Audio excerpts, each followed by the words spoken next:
The following program is intended for mature audiences. Shalom and welcome to the SINagoguge.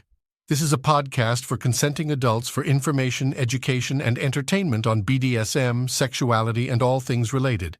If you're not a legal, enthusiastically consenting adult, then pick up the needle, press pause, or turn the radio off.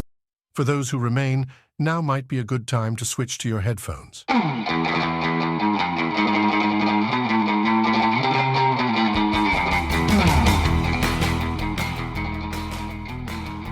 Welcome to the SINagoguge. I am your host. They call me the Rabbi. Pretty fly for a rabbi. I put the sin in synagogue, and I am a cisgender, ambimorous, gynesexual, sadistic, bratty, daddy doll.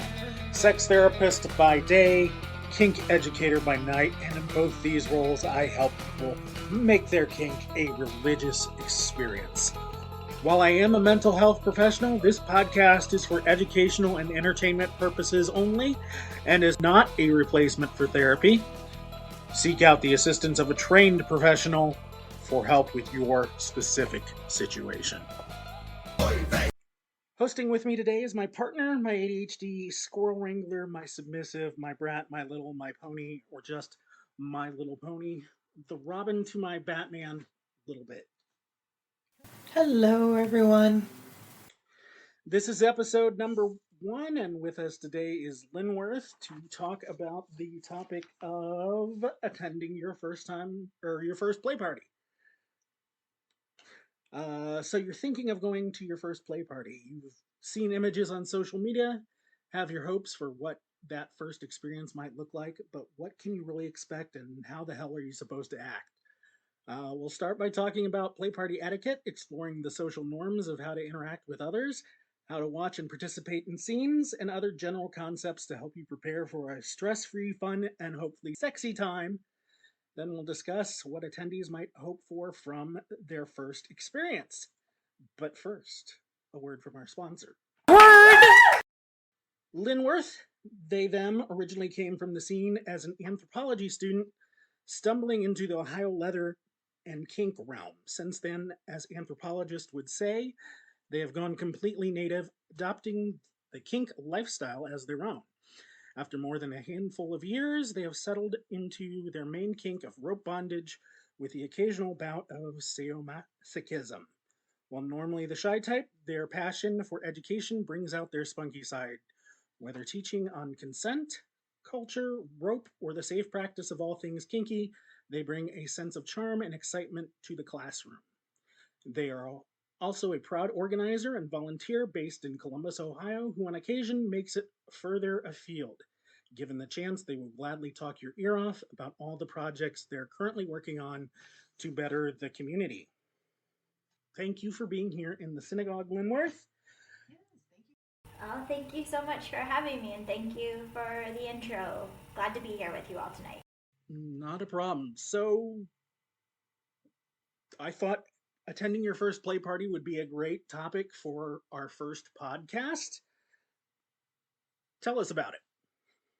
Sure. So, this topic originally was a blog that I just made up, put in a few places, including my FetLife profile. I turned it into a class, and I'll go ahead and put in a plug here. There is an organization that I've been volunteering with and doing other things for here in Columbus, Ohio, called Etiquette. It's backed by a nonprofit, the Autonomy Project, and yes, this is a class that I taught for them.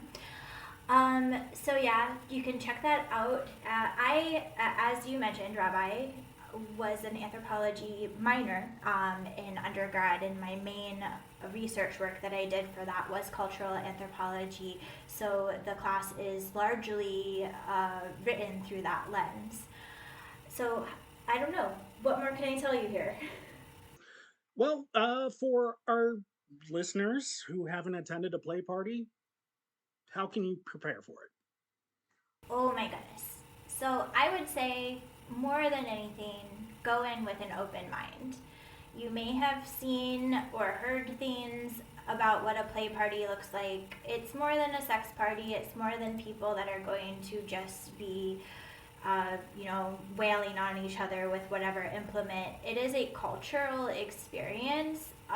And so I would say when you're going into a play party, just know that this experience is going to be unlike anything you've probably been in. Our society at large isn't as accepting of some of the kink behaviors that you're going to see. And that I set the class up by talking about like what is the definition of culture. And the way I like to think of it is as a set of shared values, beliefs, norms, behaviors, and customs that shape the way people interact, make decisions, and work together. And so go in knowing that there are going to be quote-unquote social norms, but that these norms are subjective and flexible to the situation that you are in. So there are concepts to think about, so going into your first play party, I would consider introductions. In most cases, you're going to be keeping it super casual and no pressure. If someone wants to engage, you'll pick up on that.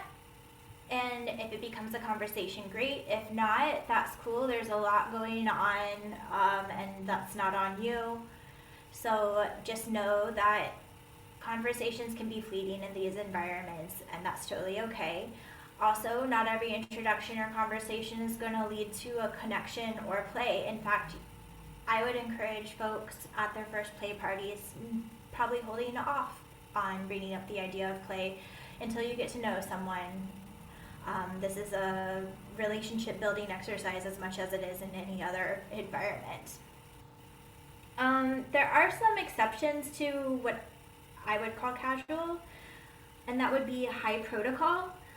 For individuals not really familiar with high protocol, those can be seen in MS or master-slave or dominant submissive type events. For people in submissive headspace who are in a service space, they will be very focused on what it is they're doing as an act of service for the person that they, let's say, report up to. And so I would consider asking that person for permission before interacting or just being hands-off. So, Rabbi, there are some culture ideas sprinkled in here that not everyone might be familiar with, and I did my best, but is there anything there that I can extrapolate on? I think people would want to know, how do you know if this person is in service headspace? That is a good question. Oftentimes you don't. And so that's a tricky one. So if they're wearing a collar, if they're not making eye contact with you or are avoiding eye contact with you, if they're not speaking with you, there's a good chance that they may be in service. There are other scenarios as well, but this is a really good clue as to that is a thing that's going on. Yeah, also, they might just correct you or give you a gentle nudge that, hey, I'm busy right now. Hopefully it's somebody that, is approachable, and if you are incorrect, we'll give you a gentle nudge to let you know that, it's not appropriate or something or another like that. Yes, I know exactly what you're talking about. Gentle nudges, always appreciated in any scenario. I guess to go on about introductions, most spaces nowadays support or encourage the use of pronouns in introductions. If they don't, I would consider whether that is the right place for you. And finally, I would consider introducing yourself to the organizers. They're people too. They love hearing from their attendees, and especially when it involves a thank you for their hard work of putting together a party for you to enjoy. Before upon arrival to a party, familiarize yourself with rules particular to the party and venue. There are some standards, but also variations depending upon the locale or geographic region, the subculture that the party is taking place in, whether it's a private or public party, whether it's play or education oriented is another way of looking at how things might vary. I would say that private parties, such as house parties, can be a little bit more laid back with less defined rules. If you are at a private play party, you've probably been vetted or checked out as somebody who can be trusted to operate with good judgment in this atmosphere. So I mentioned that rules can be affected by locale or geographic region. When you're looking at your rules, you might see some things that seem a little bit strange, and that could be impacted by local law. As an example, here in Columbus, Ohio, we're included in Franklin County law, and the breaking of skin is not allowed at a lot of events. This is tied actually to laws around licensure for piercing and tattooing, and so at a public play party, that's not something that you can do legally. Private play parties or member-only events is a little bit of wiggle room. I guess I would say with anything in kink that privacy is paramount. As part of that, looking into whether phones are allowed to be out, and the reason is that those have cameras on them. When I first entered the scene, we didn't have to worry about that as much, but now that there are cameras and watches, anything that you can take photos with, and if those photos were to get out, it could threaten people's livelihoods, their interpersonal relationships. Sometimes rules are tied to that sort of thing, and again, just check out the house rules before you go in, and again, when you're at the party. I know in some parts of the country, they just won't let any electronic devices in for fear that it has a camera. Mm-hmm. Exactly. I was thinking earlier today of a news reporter that went into a kink party at a VOA in Detroit many years ago, and this was before camera phones. They had like a button sewn onto their shirt that had a teeny tiny camera. Ruined people's lives. And part of that is like the kink community, very much like the LGBTQ community, but also very different, does have a history of persecution by law enforcement. And so there are sections of the community that are very old school and not allowing, as you said, electronics at all into their spaces. There are spaces where photography is encouraged, actually. I would say that in rope bondage circles, it's pretty encouraged, just due to the highly aesthetic nature of this form of kink. However, consent is key, and this is something that I'll touch on a lot as we talk here. Consent for getting anyone in the frame or the lens before you take a photo is something that you want to be very mindful of. Anything to bounce off of with electronics, privacy, stuff like that? I know at some play parties they will give you different color wristbands to indicate if you're okay with getting your picture taken. Some don't do that kind of thing.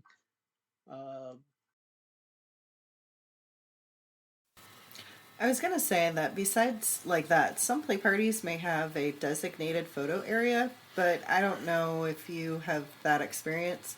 So like a designated photo area for different things, or speaking with a dungeon monitor or the person who's running the area to see if, or the party to see if, hey, can we get a few people out of the scene so that way we can take a photo, if you've had that experience? I don't know that I've run into that particular scenario, but dungeon monitors, play space monitors, the folks looking after the space and everyone's safety, definitely someone that you can tap. I have seen photo booths at parties, more so at conventions, but that's a really good point, as well as the wristband that is signaling to people that you're okay to have your photo taken. Those are really good things to remember. Thank you. Now, you mentioned some things vary by local laws, and can you give us like the most typical examples of what those variations are because of laws? Sure. So there was the Franklin County law. I would say that exposure is a big example, and then sex and how is sex defined. to think about exposure, that would mean like how much of the breast is covered, are the genitals covered, that sort of thing. In Wayne County, Michigan, 50% of the breast has to be covered at all times at more public events. And then sex and how sex is defined is a really interesting one when it comes to the law. We are in a very, Puritan origin story country. In most states, sex in public spaces not allowed. And I would venture that's probably not a thing in many places. And so definitely checking the rules that will vary based on, is this a pre-vetted event or is it one you can just buy a ticket at the door? It's going to vary a lot by state and event. I would throw fire on that list. That seems to vary a lot. Oh, yes, that's a good one too. Yeah, that's where we've been to different areas. Actually, some regions or larger regions. That prefer you laying down for fire play, but then there's some places that they actually prefer you upright.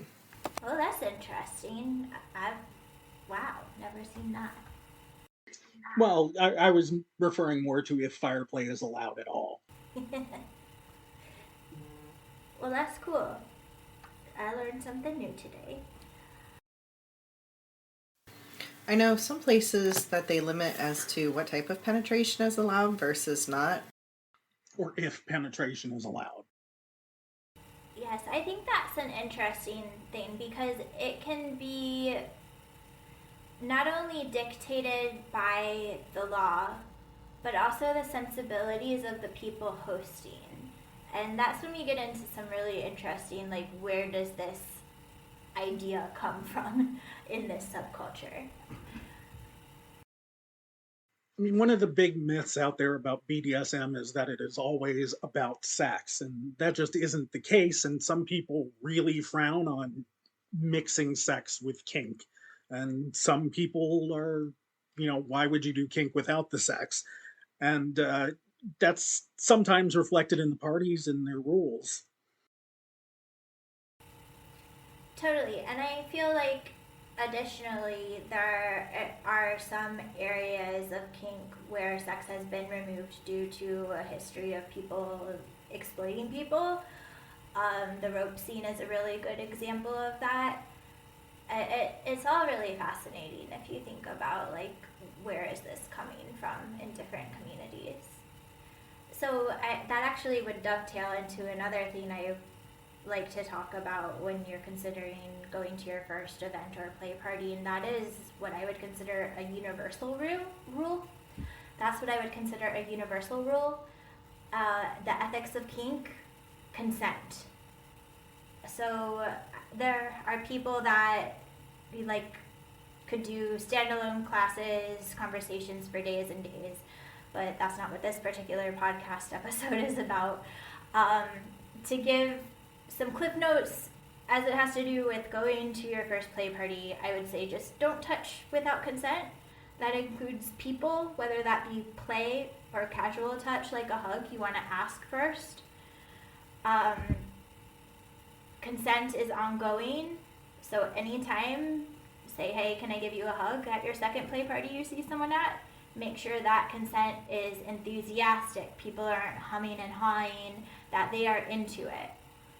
I would also say for the no touching without consent, that includes objects that people bring with them to parties, such as toys, rope, maybe furniture, if they decided to lug that along. The overall idea is just don't be a dick. Consent is key to everything that we do, especially in kink, where we're doing super highly charged things. Yeah.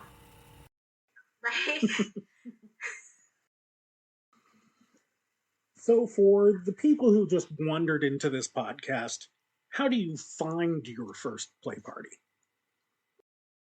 Ooh, that's a good question. So when I started, and this isn't immediately answering the question, but when I first started, I found kink community through Yahoo groups. If anyone remembers Yahoo groups, that's how I found it. Eventually, FetLife came along, and this was the first real outlet for social media, including posting of events that I am aware of. That might have been different in bigger metropolitan areas, but for someone in Ohio, that's what we had. So I would say FetLife is a really good place for finding events. More and more, as cultural acceptability of kink becomes a thing, Facebook is a place where some of the more, I don't know, vanilla flavored or vanilla masked events, you can find those. I would say Instagram as well, if you're first going out and finding events to go to. As you continue to explore the community and make connections, you'll start hearing about other things as well, word of mouth. But yeah, social media, for better or worse, is where you can start to find things. Oh, but also sex shops. I'm pretty sure the first convention that I ever saw, or heard of rather, was from a hand flyer at a store that no longer exists here in Columbus that sold BDSM goods. And this was like baby Linworth Kinkster going to a sex store, being titillated by the fact that there are collars. And so sex stores, you'll see flyers and stuff too. So what would you say to the person who is ready to go to their first party and they're just a ball of nerves? How would you calm them down? How would I calm them down? Be present. Just let this experience wash over you. It's not going to be like anything you've necessarily been to before. Let go of preconceptions. Don't pressure yourself to have any particular experience. Just be your authentic self, honestly. By authentic self, I mean just being true to who it is that you are. Kink spaces are amazing places to experience one's authentic self and explore things that you can't really explore elsewhere, or maybe start to explore them, even if they're an idea. So just relish your first play party. Be present and interact at whatever level it is that comes up. And you should never feel pressured to play.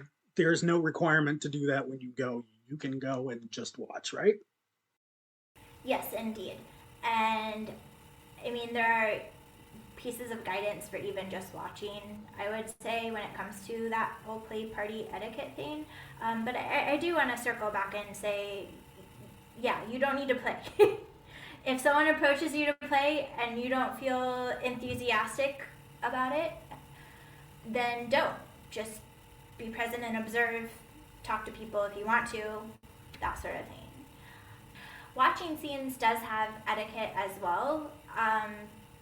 I'll go ahead and say that there are a few definitions of scenes. One would be a local community, for example, the Columbus, Ohio scene. Another would be the culture at large, for example, the BDSM scene or the leather scene. And then the third, which is what I am talking about when I say watching a scene, is a set time and space in which a number of people, most often two, agree to interact in a particular manner. And this is what play parties, by and large, are a container for, is a number of scenes going on between the attendees. This is probably what you've seen snippets of in pop culture, maybe not happening in a party itself, but like this is where rubber hits the road with people doing their thing with kink. So I guess when it comes to etiquette, I would say that scenes involve only the parties that negotiated that scene. So unless you've been invited, don't enter. This would include not touching, asking participants questions or not asking questions because that would be interruptive, not making loud commentary or stepping into a scene's physical space. Sometimes you might see a group scene. Those people negotiated in advance. This is not a free-for-all you to jump in on. So just being mindful, only the parties that negotiated that scene in advance are supposed to be participating. I mentioned physical space as something to be mindful of. That would include the backswing of floggers or whips, walking under a rope hard point, or the thing people are literally suspending their bodies off of. I would watch for and think about the potential movement going on around a scene, stay out of that, and then add another 5 or 8 feet. Also just keeping in mind, giving personal space, not hovering, not being creepy and staring. This is an etiquette thing, right? There are transition times into and after scenes. So entering and coming out of what I would call headspace or the mind space that people are inhabiting during a scene. Some people know this as subspace, but that's only one side of the equation. Tops will oftentimes be in the headspace of their own. Also being mindful of aftercare. That's the care that people provide to each other after scenes. You don't want to interrupt that because it's an integral part to the process. People are very vulnerable in that time. They've just been through an ordeal or an experience of some sort together, and you want to be respectful of that. So you've used the phrase enthusiastic consent a few times. Can you explain what that means just beyond consent? Sure. So you might actually be able to help me out with this a little bit. But when I say enthusiastic consent, I mean that people are understanding of the scenario that they are about to go into and agreeing to it wholeheartedly. How would you add to that? Yeah, it's agreeing wholeheartedly, not being coaxed into it, not being object if you don't like this. It is, yes, I want to do this. I really want to do this. Not informed consent. We're going to be doing this. You want a yes, not a meh or I sure suppose. Yeah, sure, because I sure suppose just isn't very clear. I agree. I feel like coerced is a good word for the opposite of enthusiastic. There are other ideas to kind of pick apart there. Those are the ideas of implicit agreements or implicit dynamics. Oftentimes, someone new to the scene might feel that they need to agree to do a thing with someone more experienced because of implicit dynamics, or like, this person knows better than me, I'd better just go ahead. That is not enthusiastic consent. It's doing this activity with this person at this time, and I am all on board for it. Exactly. So, yes, it's a good thing. So I had a quick question. You had talked about any person coming in and not touching things and such like that. Mm-hmm. Would you actually recommend for a new person going to their first play party, if there was an option for a class or somebody who is offering demos to do something, would you encourage that person to go for a play party that offers that? Oh, hell yes. I think those are the best ones to go to. A lot of play parties will start out with some sort of educational, like a class or a demo, and sometimes those folks will be around even during the party itself to show you things as well. I would also say, as long as people aren't participating in scenes or doing aftercare or whatever, most folks are happy to answer questions about what it is you witnessed, as long as you're respectful. But yes, just because I'm saying, like, don't touch, don't interrupt, doesn't mean that you can't interact with people outside of those set times and spaces, especially educators. There are also some parties that are demo nights, or they're called exploratoriums some places, or tapas, where it's just a party and there are a bunch of experienced tops who are doing as many fire scenes as they can on people so they can get a taste of it, or rope or needles or whatever it might be. That's a great way to get your foot wet with somebody who should be an experienced top. Yes, those can be super fun. They're also known as bottoming buffets in some circles, although I haven't seen them called that as much in recent years, which is a curious thought. That's a new one for me, but makes sense. Oh, really? Maybe that's a Columbus thing. I don't know. Yeah. Let me ask this.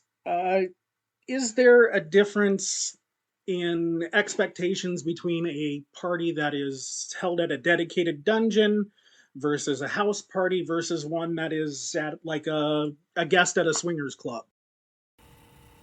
Oh, that's a good question. I need to think for a second. When you say expectations, do you mean... Can you tell me more about that?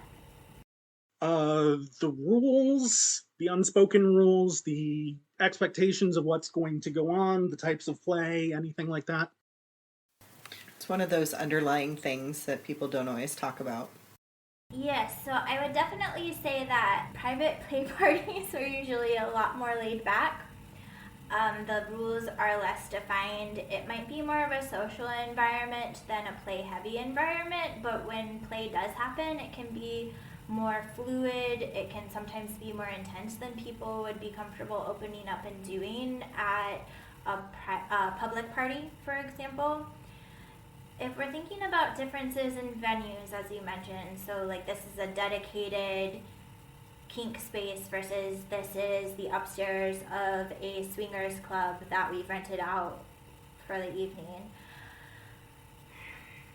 That is a tough one. I think that's very particular to the party itself and what it has established itself as. Now, if you're at a swingers party, or if the party is at a swingers club, and there's the potential for swingers to, let's say, come from the downstairs, pay a separate cover, and come into the kink space to like look at people, that's definitely going to flavor it. If people can come in off the street, that sort of thing. Maybe it won't be as intensely kinky. That is a really good question. So then my follow-up question is, which one of those three would you recommend to somebody going to their first play party? I would say probably the walk-in off of the street, because that is going to be the lowest pressure and probably a little bit more social. It like everything in life, though, it really depends. But like the stakes are usually a lot lower in that environment. Fair. Cool. I know one question I hear a lot from people is, what do I have to wear to something like this? Or what can I wear? Ooh, good question. So sometimes the party will actually have guidelines for that. Like there will be a dress code. If not, I would go back to the whole idea of being your authentic self. Like wear whatever makes you feel good, whatever makes you feel sexy, if sexy is what you're aiming for. There have been parties where I've shown up in like full formal attire. There have been parties where I've shown up in a tank top and cargo shorts. You definitely want to fit the vibe. But honestly, just follow the dress code, whatever you feel comfortable in. Sure. It's also been a thing that I know sometimes they will use the phrase grandma rules apply in order to get into the door. But then there are some places that will say once you arrive, there's changing rooms to be able to change and dress appropriately for the play party. So what are the grandma rules? What does that phrase mean? The grandma rules, do you want to go ahead and jump in since you brought up that idea? Oh, I can. I understood it as grandma rules is clothes or outfits that you would be comfortable wearing around somebody's grandma. Socially appropriate outside of kink space is how I had always looked at it and had defined it. So socially acceptable for the general public versus the kinky public. Same. You want to kind of be a little more conservative than you might. There have been conventions that have nearly gotten shut down because people were wearing sexy attire walking through the lobby, even though they didn't think it was that sexy. So, like, grandma, conservative, good bet. All parts covered that somebody might, fuss about. Indeed. So is there anything else a person needs to know before they go to their first play party? I guess I would just emphasize not having expectations, exercising consent in everything that you would do, and overall just politeness. These parties are a center of community building, and you're an individual participating in that community. As somebody who has never been to a play party, tell me what community looks like in this context. Good question. So community could look like a party that happens once a month where people gather and do whatever it is they do that feels kinky to them. That could be flogging, it could be rope, it could be pressure points, or like takedown environment. It's really just gathering and doing the things that you love in a group of like-minded people that you can feel safe doing this thing that isn't accepted elsewhere. It can look like skill sharing, sharing ideas around the things that we do. It's really just a collective around the idea of kink and how it's okay to be kinky. What are some other community building things that the kink community does? Outside of play parties? Yeah. Sure. So you can go out to these functions called munches, M-U-N-C-H-E-S. It's a social event at a restaurant, sometimes a bar, that you just socialize with like-minded people. And you know, keep it clean, kids. Like, we're doing the grandma rule. We're trying to not be too loud about what it is we're talking about. But it's a social event where kinky people get together in a more relaxed, not play-centric environment. There are educational events.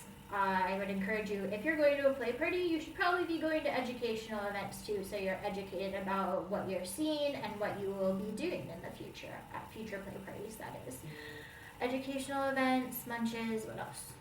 Conventions, I've mentioned conventions, so there are weekends where people get together and kink 24/7. They'll take classes, there'll be play parties every night, there'll be social events, special interest groups at a lot of them.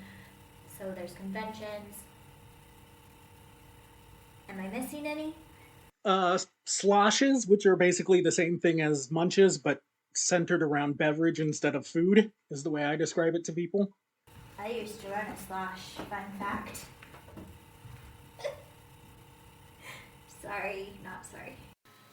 If someone's going, say, to a larger convention and it's their first time at this convention, that's a play party, and they offer a, hey, you're new, come to this class, would you recommend that? Oh, fuck yeah. Newcomers classes, especially if this is like your first kink event, please do that. This is going to, there's a fancy word here. This is going to acculturate you or acclimate you to the particulars of this event and generally just be educational. If someone's going, say, to a larger convention and it's their first time at this convention, that's a play party, and they offer a, hey, you're new, come to this class, would you recommend that? Yes, and also provide safety guidelines, talking about your play space monitors, or some people call them dungeon monitors. These are the people that you'll go to if you need first aid, or if you need to call in additional help. Other safety info considerations for the event as well that might be particular to the space that you're in. I know the newbie classes tend to vary a lot from venue to venue. Some require them, some they're optional, some it's, here's the bathroom, here's the cross, have fun. Yes, that's true. And one could ponder the level of responsibility and concern for things like Oh no, let's cut that. Let's cut.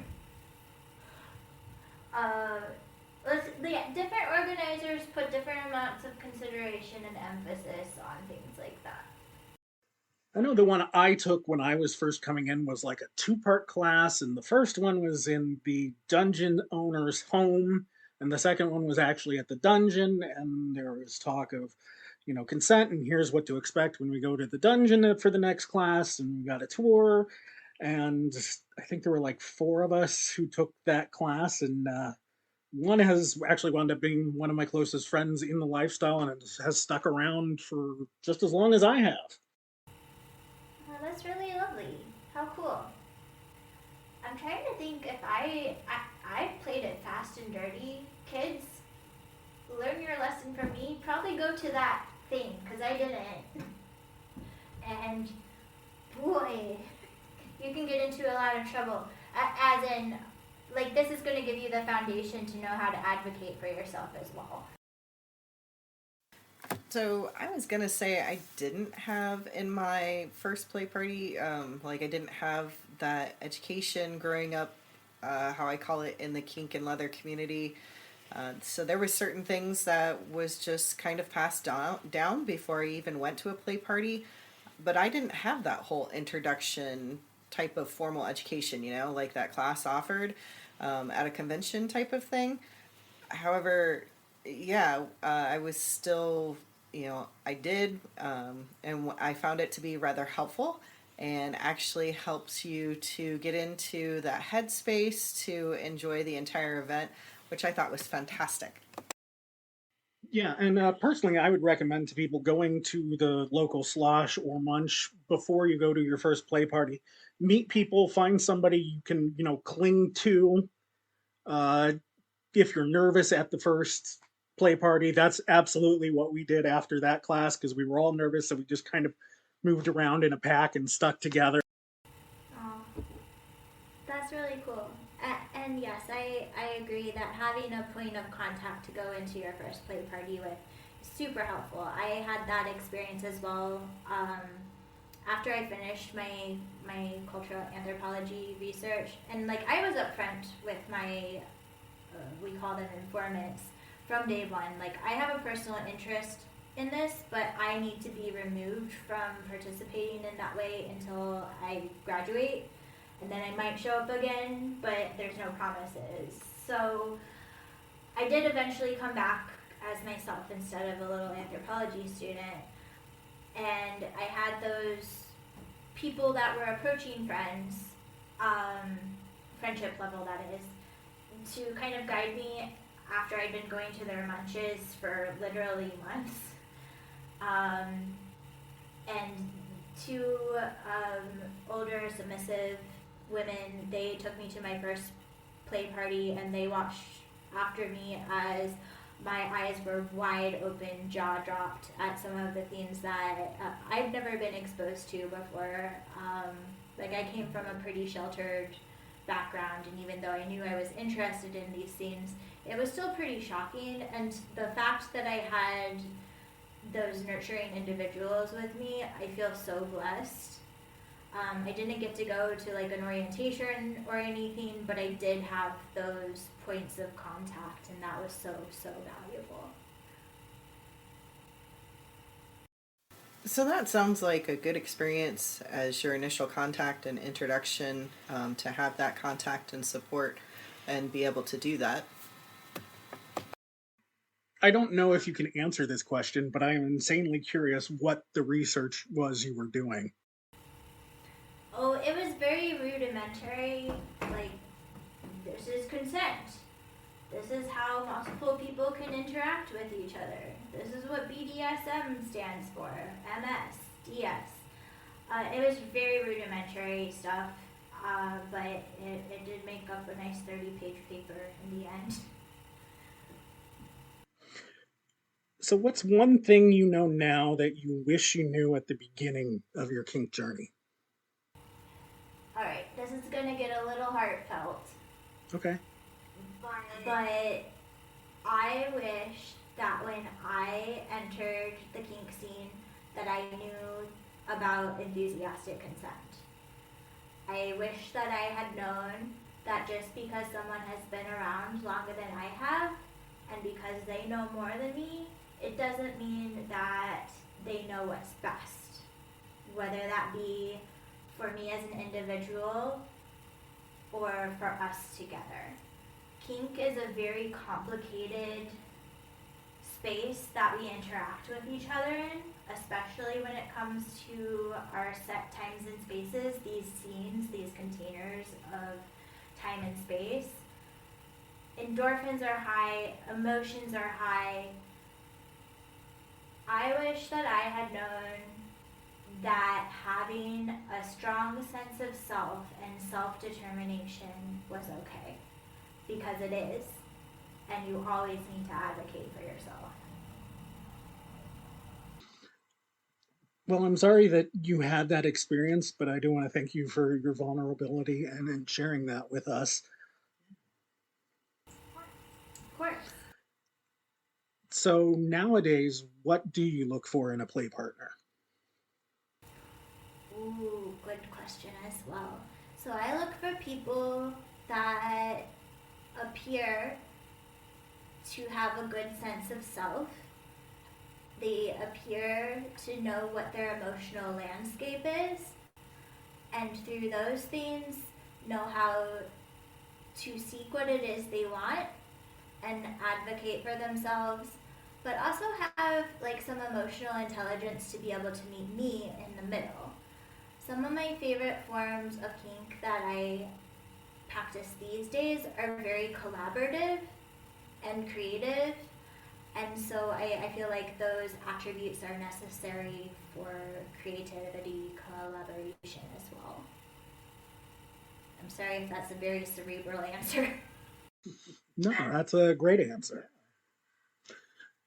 What would you say is people's biggest mistakes when they go to their first play party, and how do you avoid those mistakes?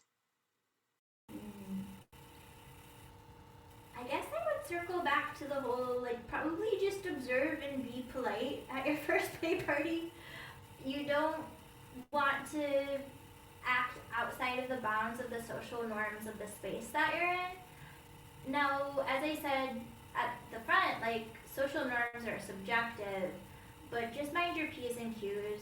Don't jump in and start running around naked if you don't know that that's a normal thing to do, and probably before you know at least a few people. I'm sorry, that might not be the best answer, but really just the idea of being present, observing, not putting pressure on yourself or anyone around you. What is your biggest pet peeve at a play party? Okay, so I'm a rope person, as in I like rope bondage. And I mentioned earlier, like, not interfering in the space that people are doing scenes in. For whatever reason, and I don't understand why, people don't understand that this very large object that you're hanging yourself from, like you're suspending yourself from, isn't something that you want to walk under as somebody not hanging yourself from the thing. And I just don't get it, because one, I could smack you with my rope or kick you, but two, you're in my space. This could become dangerous if you distract me. Like, I could drop someone or myself on my head if I am self-suspending. That's probably my biggest pet peeve, is just not respecting people's space. Gotcha. Why are you passionate about rope? Oh, I like rope because it is so versatile in what you can do with it. So both the connection that you build, the construction that you make with it, the aesthetics that you can create, you can take it off into very artistic, even performance art directions, which is something that I tend to do. I love that there are artistic and scientific considerations So you're thinking about the engineering of it, you're thinking about the human anatomy that you're tying and making it as you're mitigating risks as you go. It's really just a big puzzle that you create as you go. It's very collaborative, so like person tying person, or if you're the person being tied, like communicating this works well, this doesn't work well, hey, how about we do this?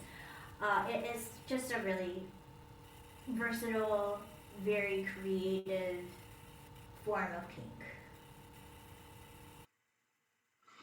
What is the best compliment you've gotten about your play, about a scene, about your kink? Thinking. I mentioned that I use rope a lot for performance art, and I'm pretty sure some of the most touching compliments that I've gotten have been tied to that. The thing about art is that it speaks to everybody's imagination in a way that it touches their soul. And when you take kink and transform it into art, I think it makes it that much more visceral. So I'm not thinking of any of those compliments off the top of my head, but I do know that they have been connected to that. So I was looking through some of your pictures today, and I saw you have been to Folsom, and that is absolutely on my kinky bucket list. What's still on yours? I want to go to Berlin someday. There's a rope educators conference there that I want to go to, but also Berlin and its club scene is supposed to be phenomenal and also just very different than the American scene. So definitely want to go to Berlin. If I can manage it someday, and this is more of like a partnered activity, like I can't do this by myself, I would love to go to Tokyo. I don't know that my rope is quote unquote traditional enough to go as a top, and I don't have like a dedicated bottom, so if I could like latch on to somebody wanting to learn there and go to Tokyo, that would be amazing. Sounds like an amazing trip. I think so. I'm getting old though.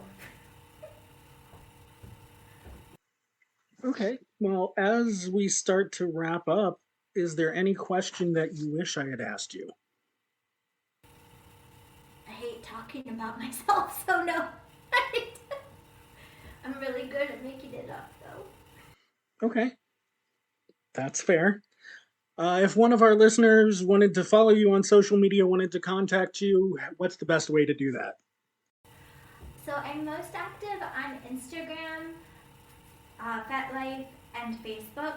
On Instagram, you can find me at Linworth_rope.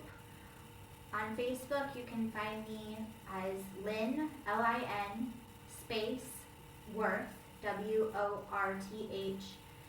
And on FetLife, you can find me as Linworth. And I will drop those links in the show notes. Well, Linworth, thanks for coming on the show. You've been a great first guest. Thank you. Thank you very much for sharing all of your wonderful information and experiences. That was great. Thank you. Well, thank you so much for having me. I'm really honored to, be able to contribute. Thank you. For our listeners, upcoming SINagogue classes, both in person and virtual. We have one on mental health crisis first aid in the kink community coming up. We have a few on electric, dollar store domination. Check out our website to find out when and where those are. But that's it. That's our show. Thanks for tuning in.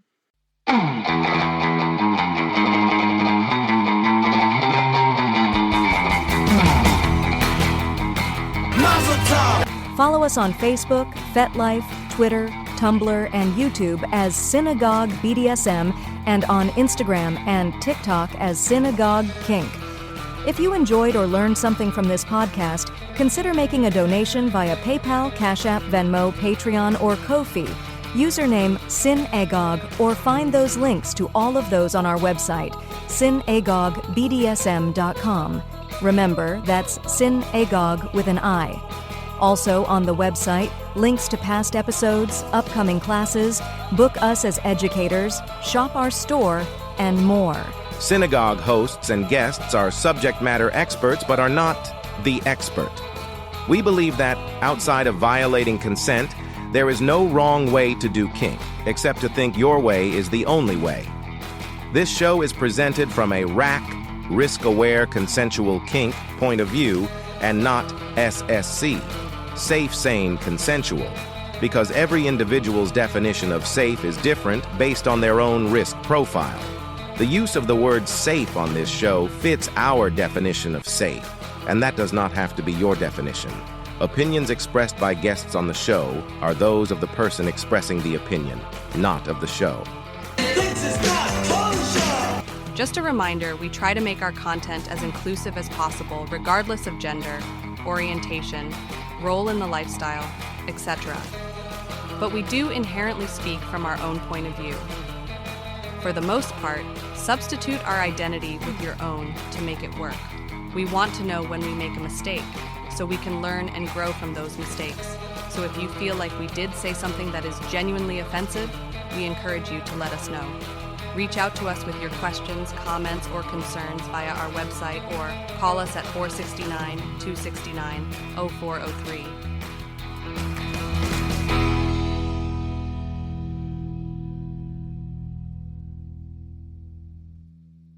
Brought to you today by the letters and the number.